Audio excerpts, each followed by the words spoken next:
All right, folks, so I just worked on my bow for like 3 days straight trying to figure out what was going on with it. What we have here is a Mathews Halon 6. It's a 2016-17 bow.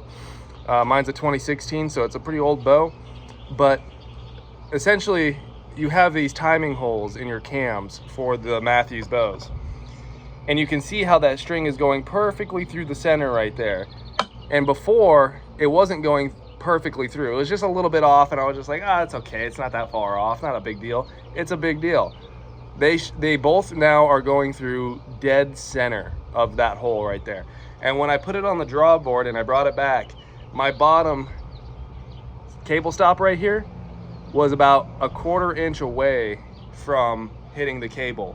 When my top cable stop had hit the cable, the bottom one was still a 1/4 inch away.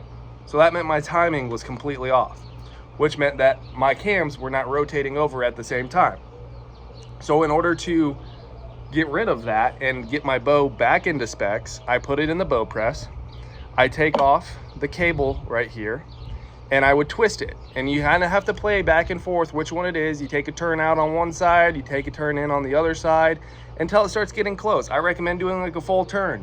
Do a full turn. If it's out of time by a 1/4 inch or more, do a full turn, because that's where you're going to see a difference. If you just do like half a turn, you're not going to see a big difference, and you're just going to be playing with it. That's what I did the whole time. Just did like little tiny turns. Couldn't tell if it was making a difference. And I just, well, I'm going to crank a full turn in this thing. And then I'm like, okay, there, it went way away from the hole. So let's go back and do the opposite. And then I'd take a turn out, and then it'd go back, and then I'd add another turn out, and then it'd get closer and closer. And so I got it to where it was completely in there. All right, and I wasn't even looking at this. I wasn't looking at this as I had it in the bow press. I was taking it out and I was putting it on the draw board, and I was watching, and I was cranking it over slowly to watch those cable stops hit that cable at the same time until they did. And once they started hitting at the same time, boom, these lined up perfectly like they should be. So that's just a really fast spot check that you can do with your Mathews bow. Now, the other issue that I had was my rest. My rest was having to be all the way over, hugging the riser. So I had to hug the riser over here, had it all the way to the right in order for me to get a bullet hole through paper. So I knew that wasn't right. You can put the arrow in the bow and you could look down the center of the bow and you could see your arrows like cockeyed like that way or this way or whatever. If it looks like that and it's not perfectly down your bow and straight down your bow in line with where you torque down your bow poundage, then something's not right. And what's not right is the cam lean. The cam lean is not correct right here. So what I had to do was I had to do top hat systems. These top hat systems right here, you replace in these limbs and you order them. They're like 70 bucks. You order them and you replace them. They're little spacers that go in here between your cam. And what it does is it shifts your cam to the left or shifts it to the right. And so basically you get your rest set up dead center in line with the bow, so that it's dead center with your bow completely. And then, and they say 13/16, but when I put it to 13/16, it didn't look center to me on a Halon 6. Maybe on other bows it's different, but for me on this Halon 6, when I put it at 13/16 for my riser, which is measuring from your burger hole right here to the center of your rest, when I did that, it looked weird, and it didn't look center at all. So I didn't do that. I just centered up my arrow with my entire bow, and that's what I went with. Now, when I did that, I was getting like a right tear really bad. So that means that the shaft was going in and the fletchings were coming out on the right side, okay? So when the fletchings are to the right, that's a right tear. When the fletchings are to the left, that's a left tear. And basically what you do is you just follow your cam with wherever your fletchings are at. So since I had a right tear, I moved these spacers, made the spacer on this side right here smaller, made it skinnier than I did on this side. And I played around with that. I used all 3 of the top hats, all 3 of them I used. And, you know, I didn't get it quite where I wanted to after using all 3. And so then once it was super close, my tear was. So once I was like super close and I'm like, I don't have another top hat to switch out here or whatever, all I did is I flipped them. I took this one, put it over here, and took this one and put it over here. and that made a perfect bullet hole, and I mean a perfect bullet hole. Don't listen to somebody who's telling you that, hey, you know, I can shoot a perfect bullet hole, because I had somebody pick up my bow, they grabbed it, shot it through paper, perfect bullet hole. Like, it's you, man, it's got to be you.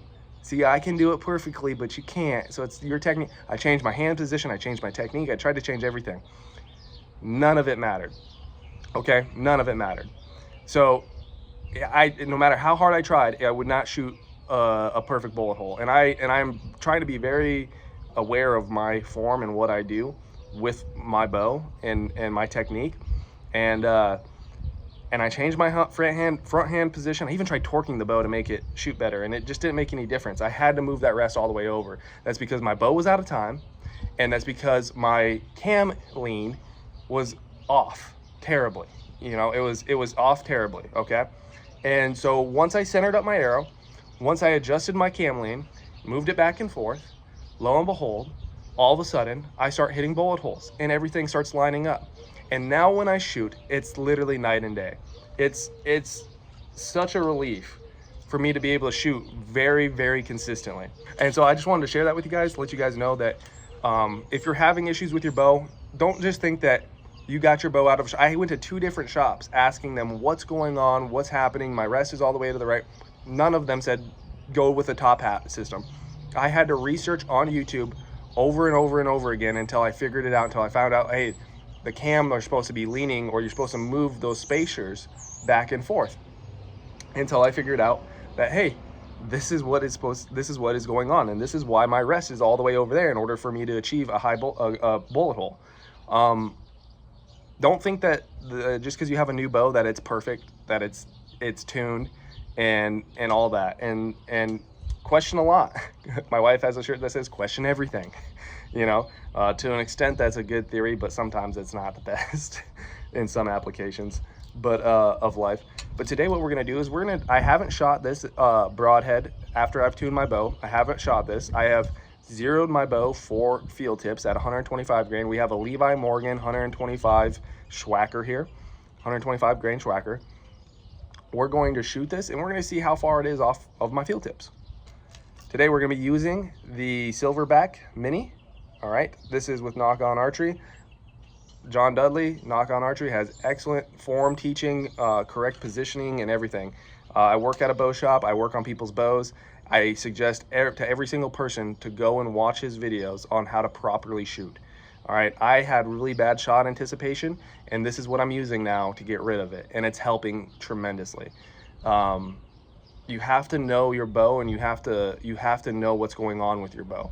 You can't just buy a bow and say, hey, it's good. It's like a gun. I can just go set it in the closet and shoot it whenever. You can't do that with bows. You have to know what your bow is doing, what's going on with it, if it's in tune or if it's not, and you need to practice with it. And you need to know how to fix it and repair it if something happens to it. So let's go ahead and shoot this broadhead to begin with, see where we're hitting at.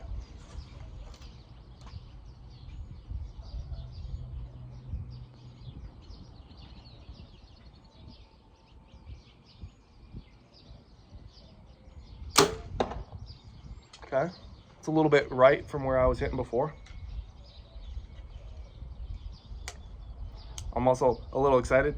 My adrenaline gets a little pumped up, you know, and then I probably pull some shots because I'm so excited to shoot my bow.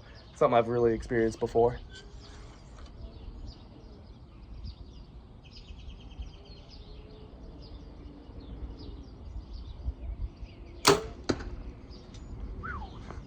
No broadhead tuning here. We'll shoot 2 here.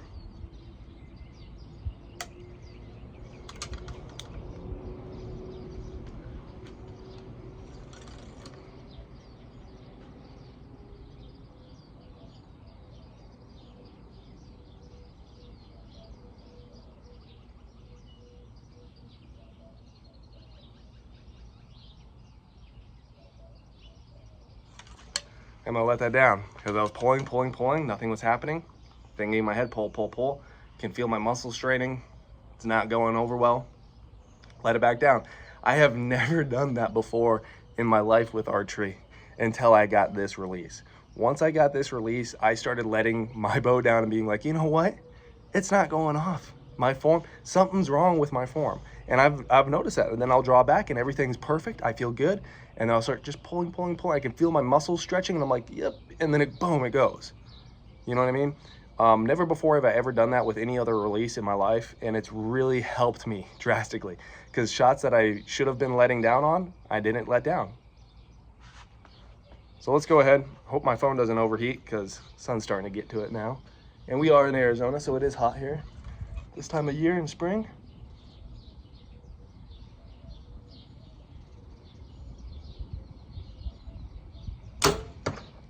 All right, a little left, but check it out.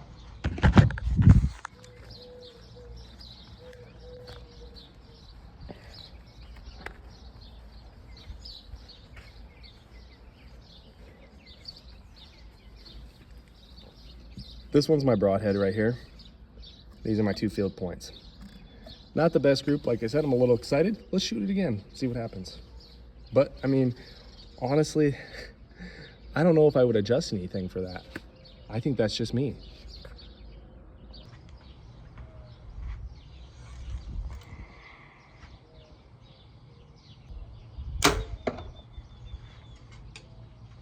About where I was at. It's a little to the right of where I was aiming at. Could be me, but it's still a heart shot right there.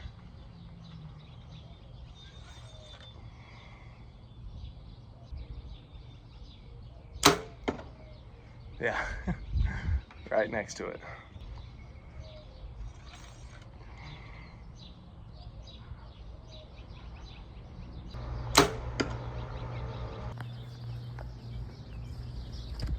So, I mean, I could make a micro adjustment, I suppose. I don't know if I would.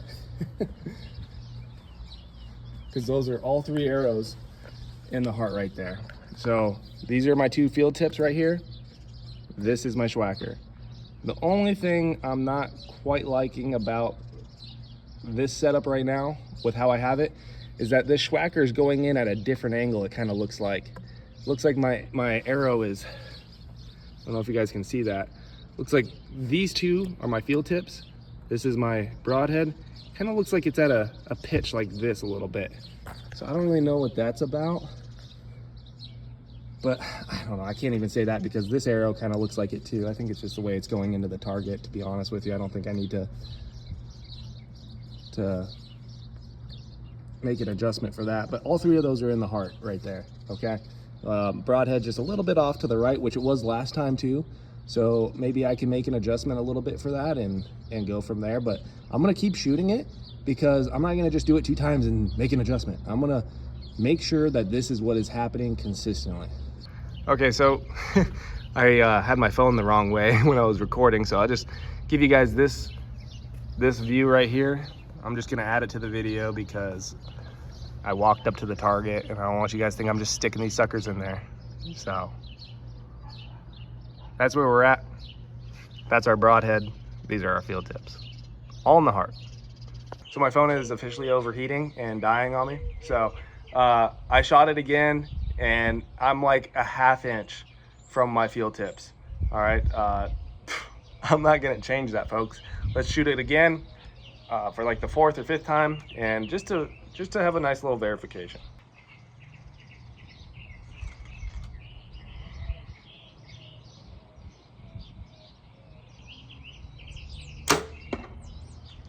Exactly where I put it at before. And I was struggling on that shot. Ooh, it was feeling tight. I was just pulling. Kind of got a little psychological stuff going on in my head, and it hit money though.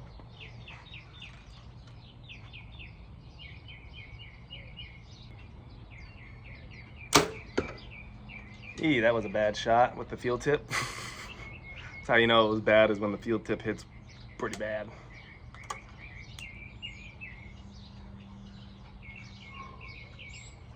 Just getting tired now.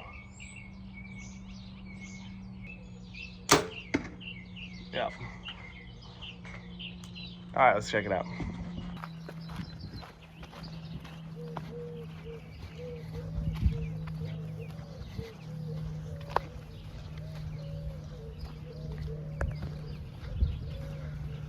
So broadhead's in the heart. I believe this is my broadhead right here, I believe. And then field tip, and then field tip. So that's the one I threw, barely missed the heart. These two are hitting heart. I'm gonna call that a good broadhead tune. That is sufficient for me as a hunter at 30 yards to say my broadhead is hitting right where my field tip is. So there you have it, folks. When your bow is perfectly tuned, like mine is, this thing is perfectly tuned, paper tuned. The string angle is good with the cam lean. The timing is perfect. My rest is dead center, left and right, and it's dead center through the burger hole. When everything is perfect on your bow, then everything's gonna be perfect downrange, as long as what you're doing is semi-perfect. So this Levi Morgan Schwacker broadhead didn't even have to broadhead tune it, okay? We're at 30 yards, shot it, shooting just where my field tips are. We'll take it out later at further distances, which I mean, I already kind of have, and it hits just as good. I have my bow on really low poundage, okay? We're in April right now. I'm not gearing up for the hunt in a month. I do have a coveted elk tag this year in Arizona. I have a early season archery tag that I drew. Excellent tag, awesome tag. I'm super pumped. I only had 5 points. My in-laws are pissed off because they had like 10. But I drew, and so I'm getting geared up and I'm getting ready for that, and I'm going to be shooting a 402 grain arrow with 125 grain broadhead. Believe we're at like 18%, or no, we're at, yeah, I think it's around 18%. I'll have to verify. I'll put it on the screen. I'm going to verify. I have it all written down. Yeah, so put my arrow specs on the sheet. You'll see it. This broadhead has killed multiple elk with the same arrow setups over and over and over again. So I'm not worried about it at all. But the point of this video is that when you tune your bow, this is the first time I've ever shot, I'm being honest, this is the first time I've shot this broadhead through my bow after I tuned it, okay? And it shoots perfectly. When your bow is perfectly in tune, which it isn't when it comes from the factory, it's not. Sorry, my throat's giving out. And then depending on your bow shop, I have some good bow shops, but they did not give me a solution for what issue I was having, and I didn't have the time to go there every day complaining to them and annoying them. You know what I mean?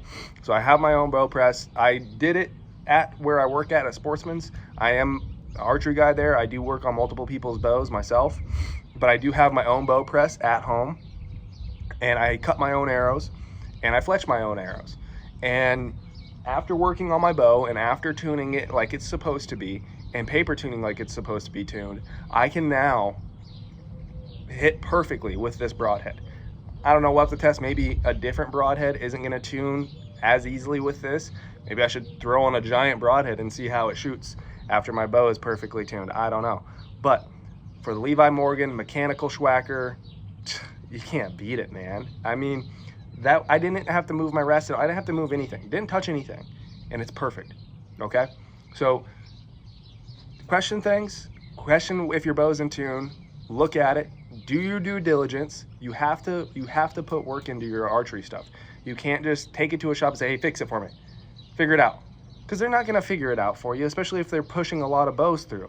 They're not going to solve every problem you have. You're a grown adult. You have to do your diligence at the weapon that you're choosing to take down animals with. It's your responsibility. You're responsible. When you hit a deer and it doesn't do a pass-through, how many times if somebody's hit a deer and didn't do a pass-through because their bow was out of tune and the arrow is flying at a funky angle? I don't know if a lot of people have thought about that. Like, it's flying at a funky angle because your bow isn't tuned and isn't sending the arrow properly to begin with. And now it's going in at an odd angle, and now your broadhead isn't working like it's supposed to be, and you're not getting the proficiency that you want. All because you're not taking the time to make sure that everything is properly set on your bow, okay? You need to be doing this. You cannot rely on other people, all right? You can't say, yeah, I didn't kill my buck this year, or I didn't kill the elk that I wanted to kill because that archery shop screwed up my bow. Oh, that's your fault. It's your fault. It's your responsibility. You're supposed to know your weapon, all right? So know your weapon, ask questions, research, check out Knock On Archery. Everyone knows that guy, John Dudley. He's helped me so much in my form. It's insane. I'm not perfect at it yet. I'm still struggling with it. My bow's set at 50 pounds. I'm practicing, folks. You're not a macho man just because you're pulling back 70 pounds and looking like a heinous draw cycle and a heinous form and technique. But hey, you got 70 pounds, so you know what I mean? Like, that's not how it works, all right? I dropped my poundage down so that, one, I could learn how to shoot this release right here so that I could be comfortable and so that I could be safe. Now that I am confident and I am safe using this, I'm going to continue at that low poundage for probably over a month. I want to instill discipline and I want to instill perfection. So I'm going to remain at 50 pounds for probably a month, and then I'm going to kick it up 5 pounds for another month, and I'm going to shoot every day, and I'm going to shoot and shoot and shoot.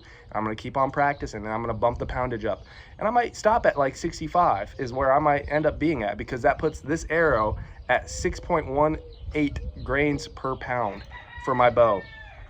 And that's kind of where you want to be at. You want to be at 6.2 to 7.3, I think, is the range for grains per pound of your arrow. That's GPP. I'll put a little formula for you to find how to get that. But yeah, that's what I'm going to be doing. If you want to follow along, subscribe. We're going to be hunting elk this September. And I got a baby due on the 26th. The season is the 13th to the 26th. So hopefully I'm tagging out soon, and hopefully that baby's coming late. But yeah, so follow along. We're gonna be doing that elk hunt this year in 2024, and so if you want to watch us and watch our road to that, then hit subscribe and that notification bell. God bless.